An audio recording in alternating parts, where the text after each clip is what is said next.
We'll guide you through how to create Printful quick stores. If you find this helpful, consider subscribing and liking the video. First, go to the Printful website and log in to your account. Once you're in, navigate to the dashboard and look for the Stores section. Click on it to view your existing stores or to create a new one. Now, click on Add Store to start setting up a new quick store. You'll be asked to choose the platform for your store. Select Printful Quick Store from the options.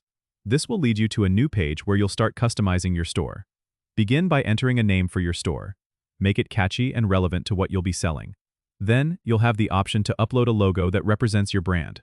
This is a great way to give your store a professional touch. Next, you'll need to set up your store's products. Click on Add Product and browse through the available items. You can choose from t-shirts, mugs, or any number of customizable products. Once you've selected a product, customize it with your designs. You can upload your artwork directly or create new designs using Printful's design tools. After you've added and customized your products, you need to set up pricing. Make sure to consider both base costs and your desired profit margin. Then, proceed to adjust your store settings. You can configure your store's policies, shipping options, and payment methods here. Once everything looks good, click Publish Store to make it live. Your quick store is now ready for customers. You can share the link to your store with friends, family, or on social media to start attracting buyers. Don't forget to subscribe and comment if this helped you out.